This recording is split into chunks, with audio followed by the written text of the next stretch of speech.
ये बेटे है क्या, मैंने इस पूरे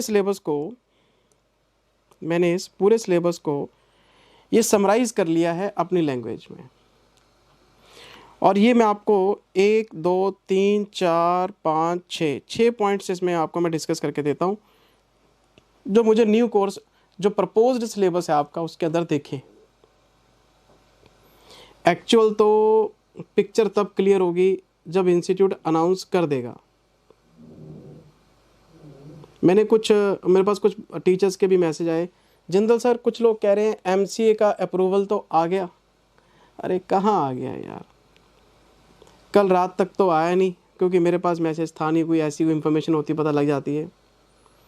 तो एमसीए का अप्रूवल आने के बाद पक्का न्यू कोर्स आपका लागू हो जाएगा। इंस्टीट्यूट पूरी कोशिश कर रही है कि इस न्यू कोर्स को नवंबर 23 एग्ज़ाम्स के लिए एप्लीकेबल करवा ले। इंस्टीट्यूट पूरी ताकत से लगी हुई है कि नवंबर 23 में जो पेपर हों वो न्यू कोर्स के हों। पर मुझे मौजूदा हालात के हिसाब से, मैंने वॉइस नोट में भी बोला था, अभी भी कह रहा हूँ, मुझे लग नहीं रहा कि मई 24 से पहले ये कोर्स एप्लीकेबल होगा, क्योंकि ये सारा कुछ फाउंडेशन के रिज़ल्ट के ऊपर डिपेंड करता है। अब आप बोलेंगे सर कैसे, बच्चा फाउंडेशन में क्लियर होते ही इंटर में आएगा, तो उसके पास अपने वही 8-9 महीने हैं तैयारी के लिए। तो इंस्टीट्यूट को उसको बताना पड़ेगा कि भाई न्यू कोर्स में है कि ओल्ड एग्जिस्टिंग में है। फिर उसको स्टडी मटेरियल भी प्रिंट करा के देने पड़ेंगे। स्टडी मटेरियल भी तो प्रिंट कराने हैं इंस्टीट्यूट ने। तो बहुत सारी बातें हैं, मुझे लग नहीं रहा। बाकी तो देखो इंस्टीट्यूट पूरी ताकत से लगा हुआ है, नवंबर 23 हो या मई 24 हो, पढ़ना तो पड़ेगा ही। तो वो मेरा ओपिनियन है कि मई 24, शायद मई 24 will be the first attempt under new course new scheme, मुझे लगता है ऐसा। लेकिन इंस्टीट्यूट तो सर इंस्टीट्यूट है, पूरी ताकत से लगी हुई है नवंबर 23 के लिए। मैं सर आपको ये सारा कंपैरिजन करवा रहा हूँ। सबसे पहला पॉइंट है बेटे, और ये है कवरेज ऑफ इंडेस पे। जिंदल सर इंडेस कुछ नए ऐड हो रहे हैं ना, कुछ हट रहे हैं ना, जो इंडेस आपके हैं वही प्रपोज्ड हैं, कोई भी चेंज इंडेस की कवरेज में नहीं है। अब इंडेस की जो नंबरिंग है वो तो वही है, जो एग्जिस्टिंग में पढ़ेंगे वही न्यू में पढ़ेंगे, सिलेबस अपने पास प्रपोज्ड में पढ़ा ही है। लेकिन जब तक स्टडी मटेरियल नहीं आ जाता, मतलब अगर मैं प्रैक्टिकल बात करूं ना बेटे, प्रैक्टिकल बात, तो आपका स्टडी मटेरियल जो है वो प्रैक्टिकल लाइफ के 25% चीज़ों को कवर करता है। मतलब जो इन डेज हम सीए फाइनल में पढ़ रहे हैं ना, अगर हम प्रैक्टिकली किसी प्रोफेशनल कमेंट्री की बात करें, बहुत सारी कमेंट्रीज इन डेज के ऊपर आती हैं, आईएफआरएस के ऊपर आती हैं, तो उसका 25% कंटेंट आपके सीए फाइनल के स्टडी मैट में है। जितनी बात आपके बेयर में लिखी हुई है उसका 25-30% बात ये कवर करते हैं।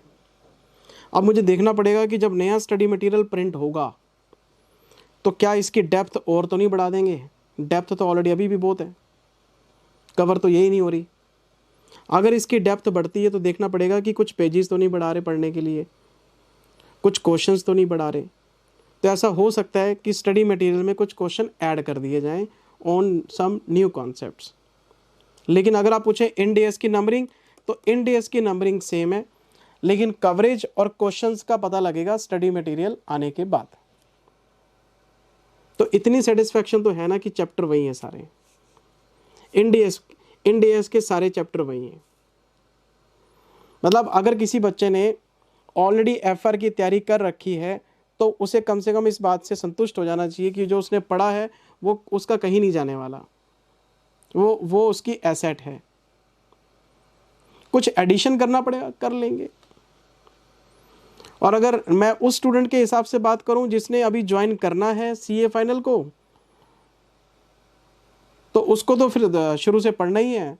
तो उसको पढ़ना था पहले, मान लेते 10 क्वेश्चन, अब उसको पढ़ने पड़ेंगे 12-15 क्वेश्चन, देख लेंगे, हो सकता है नए क्वेश्चन ऐड हो जाए।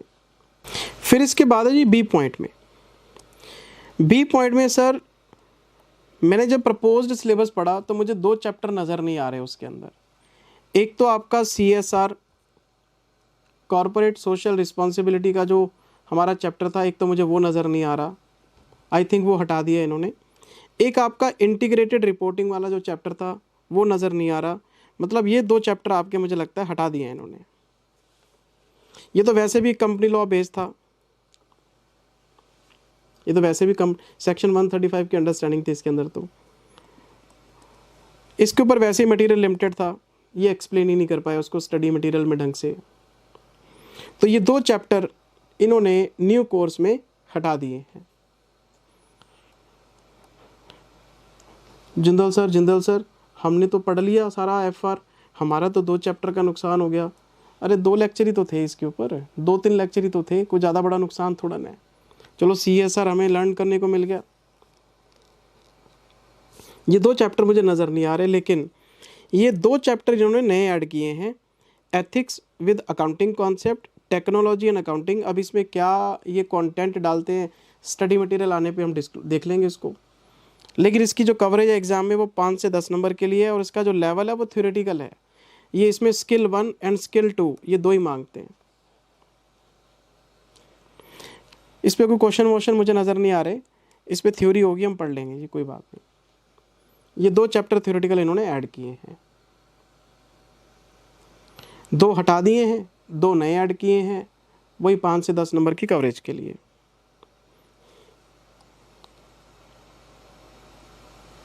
और अगर कोई बच्चा इस बात को समझे,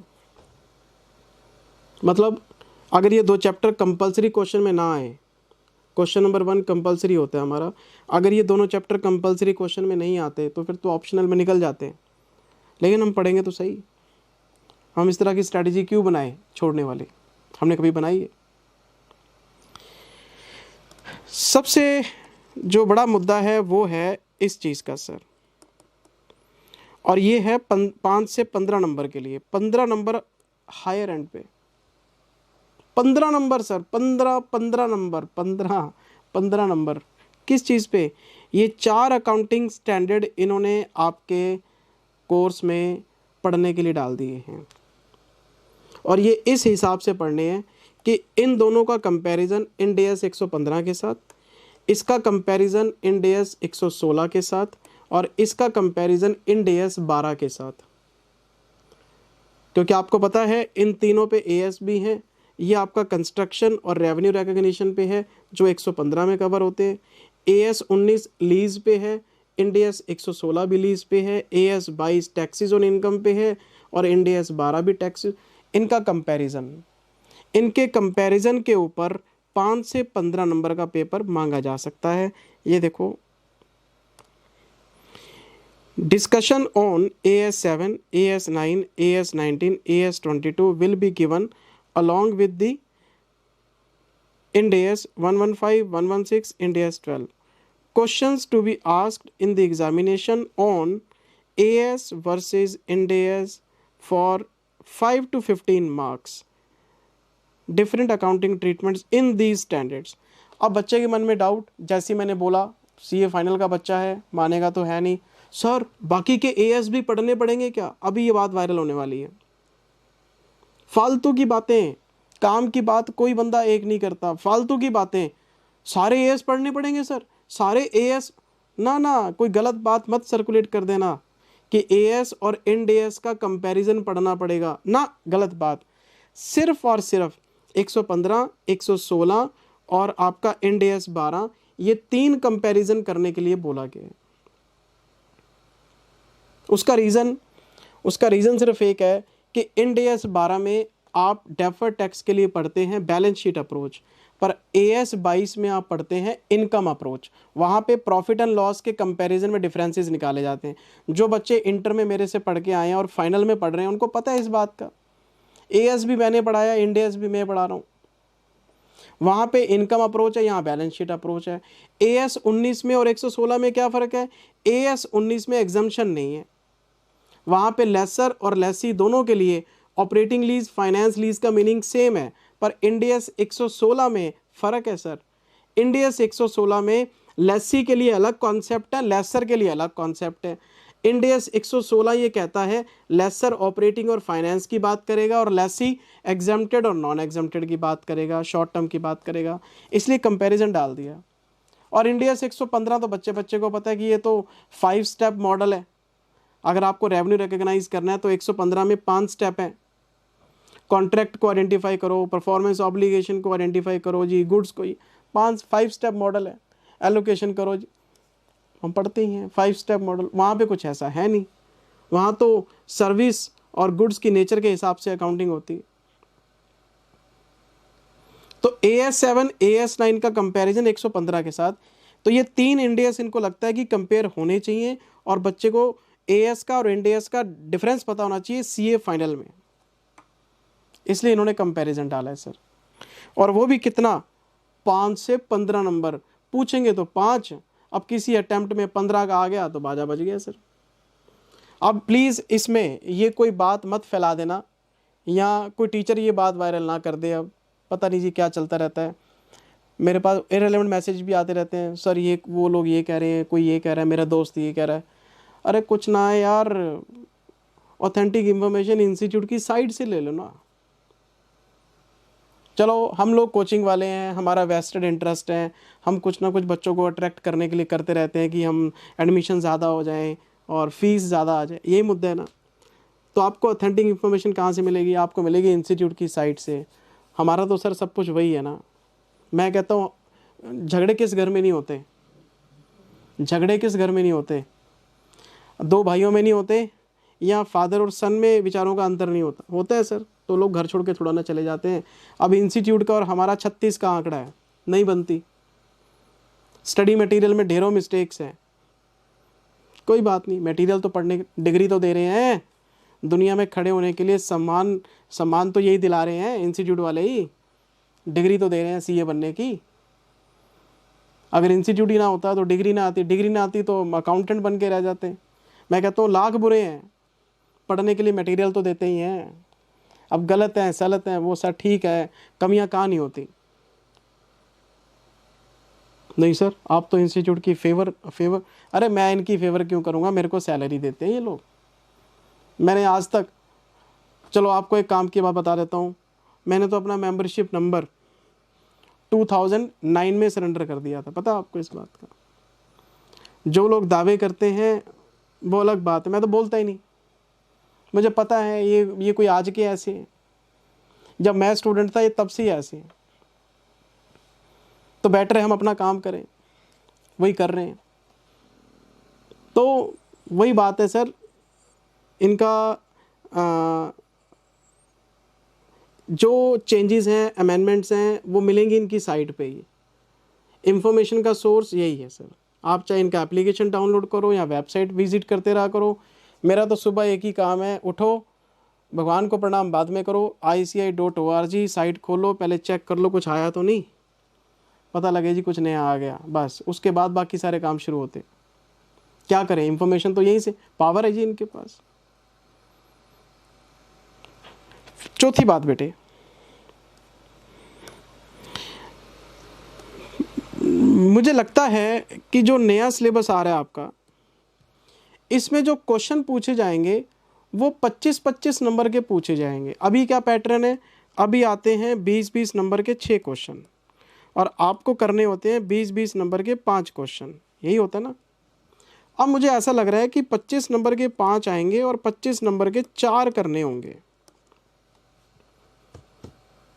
मुझे लगता है क्वेश्चन 25-25 नंबर के पूछे जाएंगे। उसका ये जो मेरे दिमाग में बात आ रही है वो इसलिए आ रही है कि यहाँ पे 125% क्यों लिखा है इन्होंने, ये 125%, 120 क्यों नहीं लिखा, 125 क्यों लिखा। 125% तो फिर 125 नंबर बनते हैं, बाकी तो सर पेपर का पैटर्न ये डिक्लेयर करेंगे। ये एक मैं अंदाज़ा लगा रहा हूँ 25 नंबर वाला, I am not sure in this. लेकिन एक बात मैं आपको बता देता हूँ जो मुझे सूत्रों से पता लगी है, क्या, और वो है केस स्टडी सर 25 नंबर की पूछी जाएगी आपसे। सर ये केस स्टडी, हाँ, कभी आपने GFRS का पेपर खोल के देखा है, जो अभी तक ऑप्शनल पेपर हुआ करता था, तो उसमें केस स्टडीज़ ही आती थी एक आपको कंपनी के बारे में पूरी एक केस स्टडी दे देंगे और फिर उसके ऊपर क्वेश्चन होंगे, कोई 4 नंबर का, कोई 6 नंबर का, कोई 8 नंबर का, और उसमें डिफरेंट डिफरेंट एनडीएस का एप्लीकेशन होगा। ये सबसे गंदा पार्ट होने वाला है सर। मैं इसको सबसे गंदा पार्ट क्यों बोलता हूँ और क्यों बोल रहा हूँ, वो इसलिए कि अब आपका एफआर में काम चलाऊ स्टडी से काम नहीं चलेगा।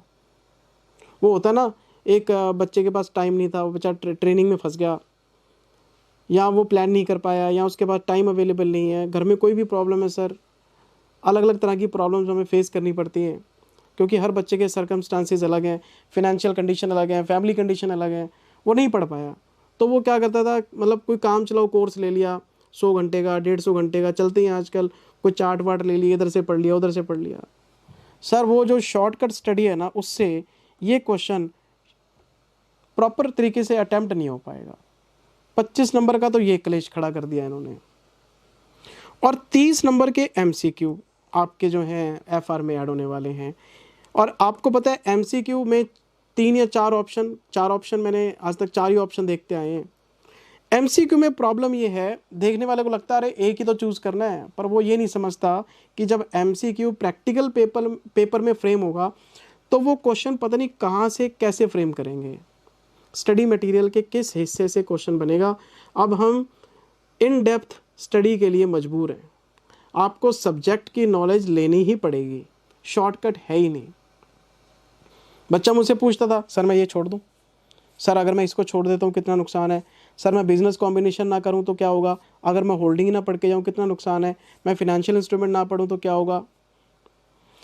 सीधी सीधी बात ये है कि ये जो दो चीज़ें हैं ना, 55 नंबर वाली 55 मार्क्स, सर ये दोनों ही सब्जेक्ट की डेप्थ के ऊपर हैं, और ये सबसे बड़ा क्लेश खड़ा कर दिया इन्होंने। अब काम चलाओ स्टडी से काम चलने वाला नहीं है, और एफआर को पढ़ने का पैटर्न चेंज करना पड़ेगा, आपको इन डेप्थ पढ़ना पड़ेगा। मेरी बात समझ रहे हो? 55 मार्क्स का पेपर सब्जेक्ट की डेप्थ के ऊपर आने वाला है। काम चलाओ स्टडी से काम नहीं चलने वाला। तो ये जो बातें मैं आपको बता रहा हूँ, ये सारी बातें मैं इसलिए शेयर कर रहा हूँ कि आपको थोड़ी सी पता लग जाए बातें कि न्यू कोर्स में क्या क्या चेंजेस होने वाले हैं। अब कुछ बच्चे कहते हैं सर हम अभी हमने सीए इंटर पास किया है, हम न्यू कोर्स कब लें। तो जिस बच्चे ने सीए इंटर अभी पास किया है, क्योंकि इंटर का रिजल्ट बम्पर आया था, तो इंटर के बच्चे अभी पूरे जोश में है कि यार हा मैं तो अकाउंट्स की स्टडी शुरू करूँगा सबसे पहले ना। इंस्टीट्यूट का नोटिफिकेशन आ जाने दो, मैं क्यों आपको गलत गाइड करूं कि मेरी क्लास ले लो, मैं बाद में अमेंडमेंट दे दूंगा, मैं बाद में। 1 महीना रुक जाओगे तो क्या हो जाएगा, 1 महीना रुक जाओ, इंस्टीट्यूट की नोटिफिकेशन का वेट करो। अगर इंस्टीट्यूट डिले करता है और आपको लगता है आपकी पढ़ाई ख़राब हो रही है, फिर तो हम एग्जिस्टिंग जो कोर्स है उसको पढ़ें और बाद में उसमें एडिशन करें। अगर इंस्टीट्यूट टाइमली कोर्स का अपडेशन दे देता है तो फिर हम नया पढ़ेंगे, क्योंकि सारे टीचर अपनी क्लासेस को अपडेट करेंगे, फिर आपको नया लेना चाहिए। तो मेरे हिसाब से जिन बच्चों ने सीए इंटर अभी पास की है और वो फाइनल न्यू कोर्स में जा रहे हैं, उनको वेट करना चाहिए, 1-1.5 महीना वेट कर लो। अपनी पढ़ाई जल्दबाजी में शुरू मत करना। मैं स्टडी मटेरियल देखना चाहता हूँ कि क्या किया इन्होंने। और जो बच्चे एग्जिस्टिंग पढ़ रहे हैं, जो बच्चे अभी पढ़ाई कर रहे हैं, जिनका पेपर नवंबर 23 में है, और वो टेंशन छोड़ो, ये सारा अपडेशन हम आपको दे देंगे, कोई टेंशन वाली बात नहीं। जिंदल सर कितने आवर्स और लगेंगे, भाई ये तो स्टडी मटेरियल देख के बता सकता हूँ। आप अपना नवंबर 23 का अगर आपका पेपर है और आप पढ़ाई कर रहे हैं, आप पढ़ाई करते रहें, क्योंकि चैप्टर तो वही हैं सारे। वो CSR और इंटीग्रेटेड होल्ड पे डाल दें, अगर सिलेबस यही रहेगा तो बाद में पढ़ लेना, सिलेबस बदलेगा तो हटा के नए चैप्टर पढ़ लेंगे हम, इतनी सी बात है। तो टेंशन की कोई बात ही नहीं है। लेकिन एक बात का ध्यान रखना बेटे, इन डेप्थ कोर्स शॉर्टकट से काम नहीं चलेगा ना। मैं सारे बच्चों से रिक्वेस्ट कर रहा हूँ, ये चार्ट वार्ट वाली स्टडी है ना, ये शॉर्टकट वाली स्टडी मत करो प्लीज़, मत करो बेटा, नुकसानदायक है। और आगे जाके आपने सीए बनने के बाद प्रोफेशनल लाइफ में भी जाना है, कुछ भी करोगे, प्रैक्टिस करोगे, किसी सीए फर्म में काम करोगे, किसी कमर्शियल एंटिटी के साथ जुड़ोगे, तो नॉलेज ही तो आपको आगे लेके जाएगी। कोई भी सब्जेक्ट है, मैं सिर्फ FR की बात नहीं कर रहा, सारे सब्जेक्ट्स के बारे में बोल रहा हूँ। 2-3 सब्जेक्ट्स में अपना इंटरेस्ट ढूंढो। 2-3 सब्जेक्ट्स बहुत होते हैं, चाहे वो FR DT हो, चाहे वो FR IDT हो, IDT DT हो, कोई भी कॉम्बिनेशन आपको पता है, और उसमें इन डेप्थ पढ़ लो, पूरी लाइफ सेफ रहोगे आप। Thank you very much, take care, bye bye, love you all, bye bye.